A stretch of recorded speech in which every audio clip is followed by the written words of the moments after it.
Hey, what's up, everyone? My name is Matt Vincent, and it is great to be with you today. I count this as a privilege to be with you. VJ's been a friend for a number of years, and so I've heard about your church. He kind of brags and talks about you often, and so now to be here and get to be a part of your time, your service together, it's just a real honor and privilege. I give leadership to a network of churches called the Reunion Network that has church plants across Canada, now into Colombia, and even in the Middle East in Kuwait. And so been doing that since 2014. It's been a bit of a wild journey and adventure, but that's kind of what I do. And also, by way of introduction, I want to throw up a picture here of my family. So this was our Christmas picture that we tossed out to all our friends. And so you're probably thinking, that's a fairly normal looking family, but now as you're looking at it, you're probably thinking, wait a second, that's 2 dogs. And I admit, like, somewhere along the way, it's a slippery slope.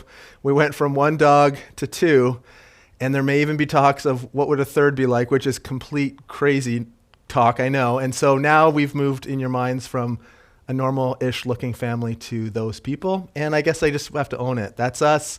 We live in Ancaster, Ontario, with our 2 dogs, Moose and Pippa, and pumped just to have some time to chat a little bit. So when someone says to me, where did you grow up? I would say I grew up in Toronto. Now, the truth is we moved around a ton as when I was a kid. By the time I graduated high school, we had lived in 10 different places.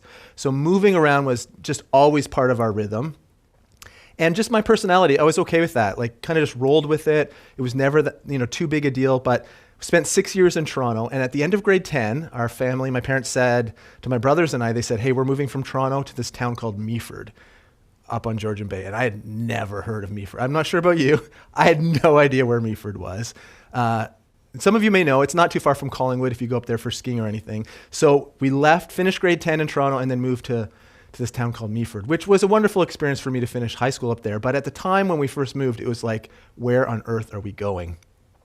And the first week of school, first day of school, it's not too big a deal. I had lots of practice changing schools.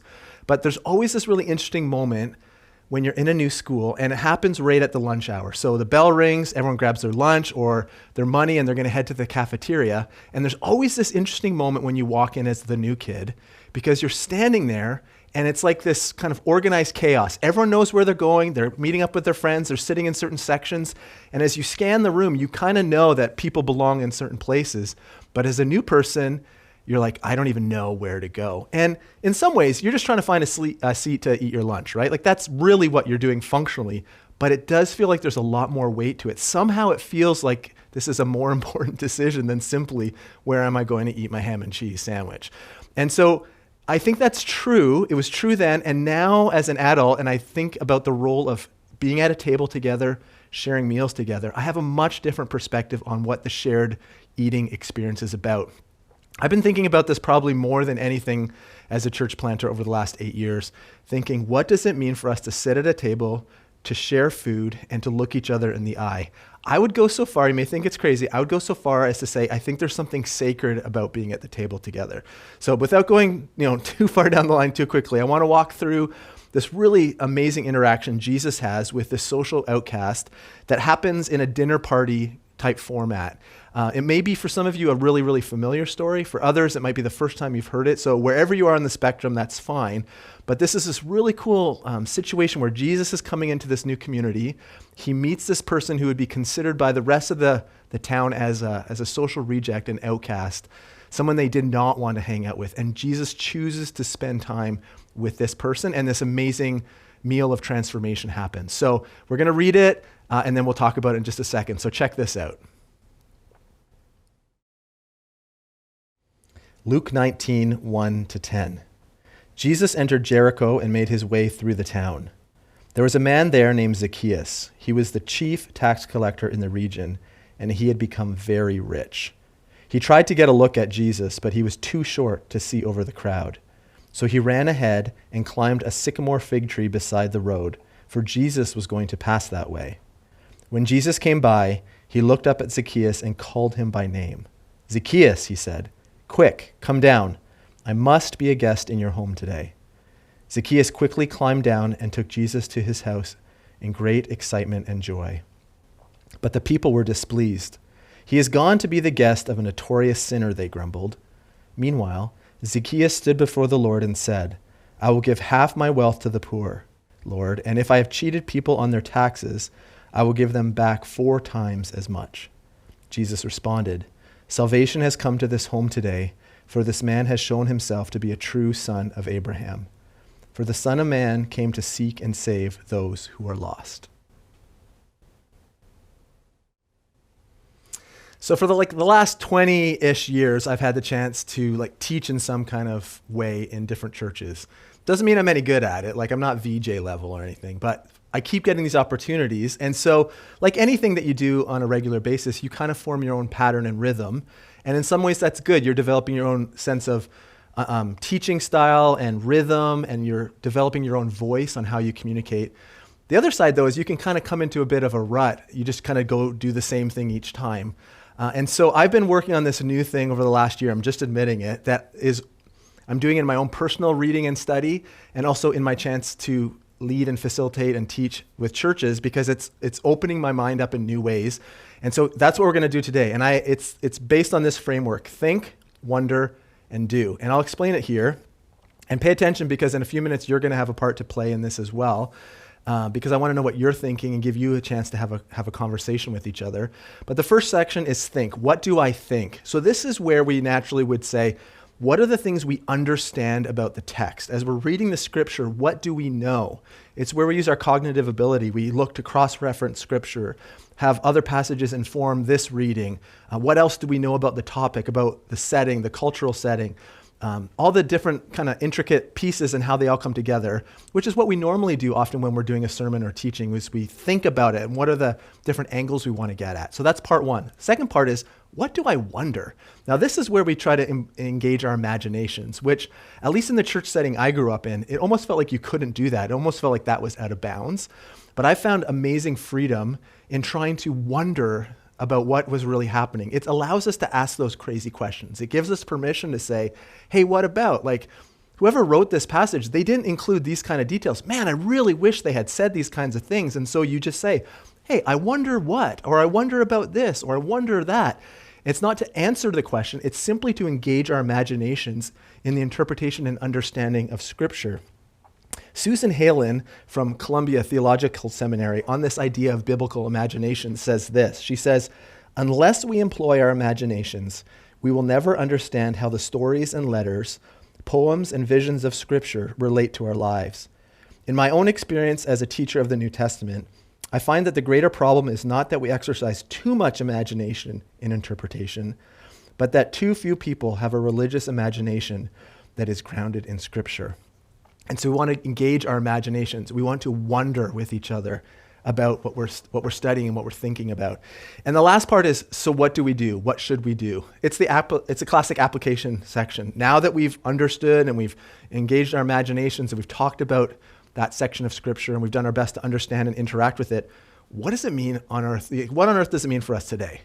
What should we do with this as a church? What should I do with this as an individual? What would Jesus want me to do if I've chosen to follow Jesus? What does that then mean for me? And so that's the framework we're going to use. Think, wonder, do, and I'm going to get you to track along as well. First, I'm going to set us up. I'm going to talk about a few things that stand out for me around the think and the wonder section. So here's a few things. They may resonate with you. I'm not sure, but here we go. The first thing under think, number one, no fan favorite. So when we read this story, it highlights that Zacchaeus was what they call a chief tax collector. So just to make sure we're all on the same page, what that basically means is that he was a Jewish man who is now under the employment of the Roman Empire that were over the nation of Israel. So being a chief tax collector meant he also had tax collectors underneath him. And tax collectors were kind of scummy people. They would inflate the taxes they were collecting and skim off the top. And so if you imagine Zacchaeus as a chief, he's kind of skimming money off of all those tax collectors below him, and he's above them, and it says he's getting very rich. And so he would have been this person who, as a Jewish man, had sold out his own people to be an agent of the occupying force, the Roman Empire. He's serving that nation that's oppressing his own people. So he would have been completely despised, and he's getting rich and wealthy. And so the people, you can see, in the scripture we read, they're kind of grumbling about the idea of why on earth would Jesus go with Zacchaeus to his house? Because he's this notorious sinner. He's this scumbag, this cheat. Why on earth would Jesus decide to go with him. And you know what? He's taken, Jesus is going to the house that our taxes have bought, that he's scammed off of us. And Zacchaeus is probably serving food that we pay for because he's cheating us out of our taxes. So there's a lot of angst about this because he was nobody's fan favorite. When it says that, people are grumbling, that's the truth. Like, he would have been a hated, despised, kind of outcast person. So that's first. He's nobody's friend here. The second thing, I'm calling it rude Jesus, fast Zacchaeus. So is Jesus being rude? No, but let me explain. I grew up and my parents would always say, you never invite yourself to someone else's house. It was just like not socially okay. But here's where it got difficult. Like in grade 5 or so, two of my friends down the street, Matt and Michael Smith, their parents bought them for Christmas the very first Nintendo Entertainment System. I'm not sure if you know, like you probably, for those of you as old as I am, probably sparked some like great excitement. They got this. I didn't know anyone else who had it. So I was always trying to figure out how to hang out with Matt and Mike, not because they had Nintendo, because we hung out all the time, but I didn't really want them to come to my house to hang out. I wanted to go to their house. So it'd always be that tricky dance because my parents would be like, you can't invite yourself to someone's house. And so I'd call them up and be like, hey, you guys want to come out? Like, come to my house. We could watch TV. There's probably nothing on. We could go outside and play road hockey. It looks like it's going to rain. Like trying to like invite them, but not make it sound too appealing because I really wanted them to say, why don't you come to our house and we'll play Super Mario Brothers and it will just be better. Because my goal was to get myself invited to their house.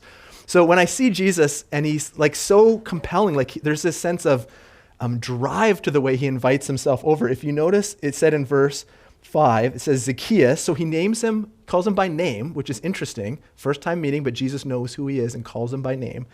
He says, come down, I must be a guest in your house. There's a sense of like urgency almost to what Jesus is saying. He's like, hey, I must be a guest in your house. And so Jesus in some ways is inviting himself over to this guy's house, right? And then we notice like that's striking to me is Zacchaeus responds so quickly. He comes down the tree and like jumps to action. So we can think, what is going on there, right? So let me give you a little background context. So for the nation of Israel, the Jewish people, they had this woven into the fabric and the culture of who they are. The idea of hospitality, of looking after the stranger, the outcast, the person who needed food, the person who needed clothing. It was not only like a nice thing you should do morally, but it was part of what it meant to be who they were. It was their very ethic as a nation. And so we have all kinds of Old Testament examples and writings where they would be welcoming the stranger, caring for the outcast, the poor. And so this was part of how they looked after each other. If you read some other history, this practice eventually developed in the city of Jerusalem, where they had this practice where if you were about to put on a meal, you would raise a flag outside of your house. And it was kind of like this indication to everyone like, hey, dinner's about to be served. If you need a meal, you see a house with a flag, you come. And there was all these guidelines on like, don't show up too often because you're taking advantage of the system. Or if you're a host, don't be a grumpy host, like welcome people well. There's all these rules around what that looked like to welcome and love and care for people with a meal. But that's eventually what it grew into is like you toss up the flag and say, hey, I'm here. If you're hungry, stop by our house. I kind of equate it to the big green egg, which I'm not sure if you know what that is, but my friend bought a smoker a number of years ago. And the first time we ever went over to his house for dinner, as soon as we parked the car on the street and began walking towards the front door, all we could smell is what he had been like smoking for like 18 hours, a beef brisket. It's like announcing to the whole neighborhood, I'm about to eat something and you're not invited. That's how it kind of feels. But this is this indication. So when Jesus says, I must be a guest in your house, and we see Zacchaeus immediately jump to action, that's what's going on. It's cueing in and tying into who he is as a person and what it means to be part of the Jewish culture. And so he jumps to attention. In a second, let me just sidebar. I wonder when the last time he ever had someone over to his house. Like, if he was such a despised person, when did that happen? We'll talk about that in a second. So immediately we see rude Jesus. He's not being rude. He's inviting himself over. And this fast-acting Zacchaeus. And I think that is such an interesting dynamic of what's happening. And people grumble about it, but that's what's going on. Number 3. Here's the last one I'll leave you with. So this idea, I just kind of use the words of Red Hot Chili Peppers, give it away, give it away, give it away now. So we have this moment, there's this break in the story, and we have no idea what happens. Jesus goes with Zacchaeus, and then we have no details. And all of a sudden, Zacchaeus stands up and declares that he's going to give away his money. So what on earth happened? What kind of conversation was going on? We don't know. But he says, first off, he says this. So he says that he's going to give away half of his money to the poor. So did Jesus instruct that? We don't know, but that's what he declares. I'm going to give half my money to the poor. What was expected from someone who cheated another person, according to Old Testament law, the Old Testament guidelines that informed the policy and the rule of order for the people in those days, this is what would have been expected according to their own customs and law. In the book of Numbers, it talks about the idea that if you cheated someone out of money, you would repay them that amount plus a fifth, so plus 20%. So say I stole $100 from VJ and I felt like this is so wrong, I got to pay it back. I would give him 100 plus a fifth, so $120. And that would be considered making things right. So Zacchaeus could have said, here's all the people I've cheated. I'm going to pay them back what I've cheated them and add a fifth to that. That would have been considered the appropriate thing to do. But notice, first he gives away half of his money, and then he says, I will repay them 4 times the amount. Now that could seem like just a random number, but it's not. In the Old Testament, there's another rule. I call it like the rustler rule, like if you ever watch cowboy shows or anything. If you were to steal like a sheep or a cow or something from another person and you got caught, you would give them that animal back plus 4. It would be like a fourfold repayment. So what would have been expected because of the way he cheated people would have been a fifth on top of what he cheated from them. And yet he's putting on himself, he's choosing to own on himself this kind of rustler penalty of paying them back 4 times the amount, which is amazing. And you think, what on earth happened at that meal, in that conversation, that all of a sudden Zacchaeus would move to be this like transformed, changed person? We'll come back to that. A few of the wonder things I think about. So what do I wonder when I read a section of scripture like this? The first is this idea of like what was happening beneath the surface. You know, I've heard that kind of illustration, like a duck can seem so calm on the surface of the water, but underneath the water, his feet or her feet are going crazy to keep him calm and steady. And I wonder, like, what is going on beneath the surface of Zacchaeus? Because if we just look at him from a face value, he's a cheat, a swindler, everyone hates him. He can't catch a glimpse of this Jesus, so he's going to climb a tree. Jesus invites himself over, and we see this complete transformation of this person. So what on earth is going on? Was it just a random, hey, I should check this out. This guy's coming into town. I should try to catch a glimpse. Was it a spur of the moment thing? Was it a quick decision? Or perhaps it makes me wonder, was God already doing something in the life of Zacchaeus that was preparing him and kind of generating this soil, this place of curiosity, so that when Jesus came, he had a curiosity to check it out and try to meet Jesus, so that when challenged about the ways he had cheated people, he was ready to make amends. What else was going on beneath the surface that created an environment so that this amazing interaction could happen and this life change could happen? When you think about money, none of us just give away our money easily, right? It's one of those things that scripture talks a lot about. And here it seems like Zacchaeus is letting go of his pursuit of money in order to realign himself with the way of Jesus. He's letting go of something that had shaped and dominated his life to choose the way of Jesus, which is just fascinating. So what on earth was going on so that we see this complete realignment for Zacchaeus? Another thing I wonder is like, so who else was at the party? I wonder else who showed up. So Jesus probably had his disciples with him. But whenever I think about this and I use my imagination, I think, so who else was hanging out there then? Because I would imagine Zacchaeus didn't have a lot of friends. He was hated, despised. When was the last time he threw a dinner party? When was the last time someone said, hey, can I come to your house? Or I must come to your house? Who else is there? Who else is hanging out? Did any of those grumbling people kind of make their way along and witness this whole transformation and change? Like, what was going on? And even silly things like, I wonder what kind of food he served. You know, we know it was like the practice of hospitality was so important. So it's not like he just said, Jesus, come in, and they just sat there.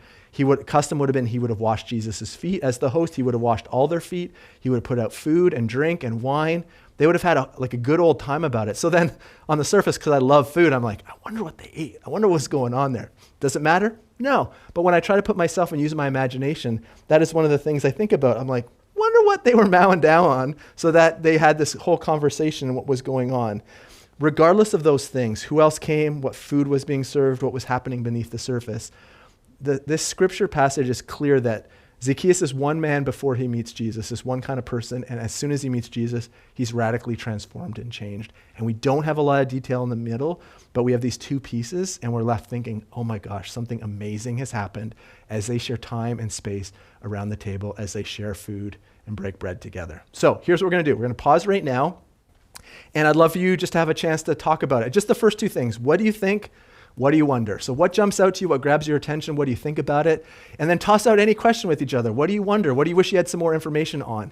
I'm not sure how comfortable you are, wherever you are watching this, how comfortable you are having the conversation. So I usually at this point say that, the universal sign of I don't really want to talk with you is like you bring out your phone. So if you're a complete introvert or you're checking things out for the first time and it's uncomfortable, we understand you might need some space. Bring out your phone. People will leave you alone a little bit maybe. But other than that, turn around, meet people, introduce yourself, enjoy being present with each other, and we'll be back in a second to keep chatting.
right, welcome back. So let's kind of bring this all into a little tidy thing. Well, not super tidy, but let's chat a little bit about this. Let me give you one more I wonder. I wonder if there are still people so curious about Jesus today that they're willing to climb a tree in order to catch a glimpse. Now, of course, Jesus isn't like walking through Bolton or Vaughan or whatever in that way, but are people still curious and compelled and motivated to want to discover and figure out who Jesus is and what he's all about? Like, where are those people? Maybe that's you. Maybe you're hanging out this today and you're like, no, that's totally me. That's why I'm here. I'm not sure, but I sometimes wonder about that. So a couple weeks ago, I had hernia surgery. Won't get into that, any details of that, but I was having hernia surgery at the Shouldice Clinic in the city here. Great experience, but I walked into the room and there was a guy there who had had his a couple days before and we were sharing a room. And one of the things I know whenever I take a flight or go into a close setting is I'm very mindful that as soon as they ask me the question, beyond, hey, what's your name, is normally we say, hey, so what do you do for a living? I know that's coming. And so for the first about 24 hours, I was doing a masterful job at avoiding that kind of line of conversation because my experience often has been as soon as someone says, Matt, what do you do for a living? And I say, well, I'm a pastor. I work with churches and with church leaders and church planters. Like, like conversation is like done. I just know it. And so I was trying to avoid it. And my roommate's there and we're getting to know each other and having like a good time. And then I had my surgery and I come back later that afternoon from it and I'm just kind of groggy and in pain. And that evening, the food cart comes around to our rooms because they feed you really well there. Shout out to Shouldice. And so he helps me get a whole bunch of snacks off the food cart and we sit. And I'm lying in the bed and I kind of raise it up and he sits at a chair at the end of my bed and we're just like eating and he's doing much better. He's a few days removed from his surgery. And then he asks the question. He's like, so Matt, so what do you do for a living? And in my mind, I'm like, oh no, it's been going so well. And I say, well, Nick, like I'm a pastor and I work with church leaders and that's what I do. And then he literally leans forward and says, hey, tell me more about that.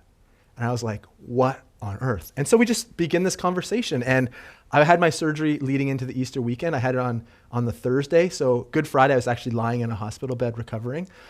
So this was that Thursday night. And I was talking about Easter. He's like, so tell me about Easter. And he didn't really know a whole lot about it. He had some Catholic background in his family, but he wanted to know, like, what is Good Friday all about? What is Lent all about? Like, what is Jesus all about? He's asking all these questions, which was just amazing. And we ended up talking for a couple hours.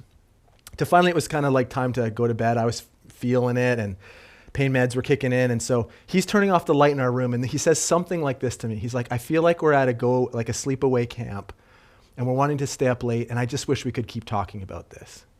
And I'm lying in my bed in the dark as he turned off the light and I just like smile. And it reminded me like there are people who are still curious to know about Jesus. Those people are still out there who want to lean in, who want to know.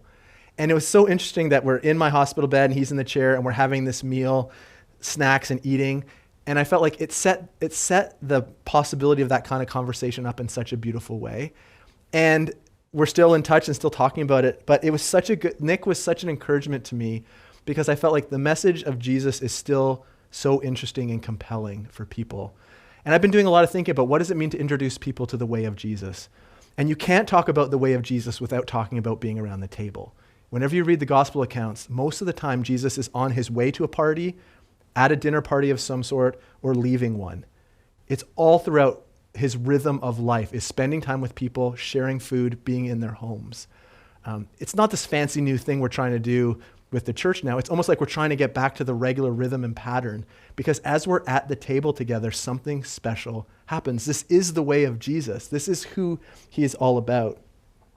Christine Poole in her book, Making Room, says this: a shared meal is the activity most closely tied to the reality of God's kingdom, just as it is the most basic expression of hospitality. Think about that. You having a dinner party could be a wonderful, beautiful expression of God's kingdom. Now, I know that you're about to head into a time with your small groups, your home churches, I'm not sure the right terminology, where you're having party weeks. And I think this is amazing. This is so good because this is the opportunity for you to say, who are those people who are looking for a place of welcome and want a seat? Who's that grade 11 Matt standing at the door looking for an invitation to sit down? Who's that person who's up in a tree who's curious about Jesus and just wants a chance to talk? Who is lonely coming out of the pandemic and wants to have good conversation? Maybe they're not even interested about Jesus, but they want to have good food and good conversation and be connected with each other, because that taps into who God has made us to be, to belong and be connected with each other. And so as you're planning these parties, like, think, open your eyes, wonder with curiosity, who are those people that we can invite, and see your homes and your dining room tables and your living rooms as places of hospitality, of places where God's kingdom breaks in. And potentially, as you build those relationships, there's a chance to talk about who Jesus is and what he's all about. There's this really great story that's part of the Easter narrative where Jesus is walking with these two disciples, and they don't know who he is. And all they know is Jesus is dead and his body's gone. And as they're on this road and on this walk, Jesus starts explaining a whole bunch of things to them, helping them understand scripture, ancient prophecy. And then at the end of their journey, they're sitting down for a meal, and they still don't know it's Jesus until he takes the bread and he breaks it. And at once their eyes are open and they recognize it's Jesus. And I don't think it's a coincidence that it's at the table that their eyes are open and they recognize who Jesus is. I want to read another quote for you. Darrell Bach, in one of his commentaries, he says it this way: "It is no accident that Jesus is revealed as he sits having table fellowship with the two disciples. The table was the place for fellowship in the ancient world. Here, family and friends gathered to share time with each other. Luke has underscored the importance of meal scenes throughout his gospel. The table was a place where Jesus was heard and where his presence came across most intimately. This fact suggests that Jesus reveals himself in the midst of our basic moments of life. He is at home in the midst of our everyday activity." And so Jesus has been always about inviting himself over, or certainly inviting us to the table. He's done everything to set the table to make it possible for us to have relationship with each other and restored relationship with him. And he's made the space available. And our job as followers of Jesus is to create space for others to encounter Jesus in this way. And your tables are the perfect place to do that. And so I just want to read this little prayer over you as a way of sending you out. And thanks for this time. I'm excited to hear about the stories that come out of your parties and your times with your neighbors in your neighborhoods. May you see your homes and your tables as safe places for people to experience the way of Jesus, and awaken to the fact that this has always been the way, to share life, food, laughter, sorrow, and joys, and to tell the stories of Jesus. So bless you as you open up your homes, set your tables, and party this week. Peace.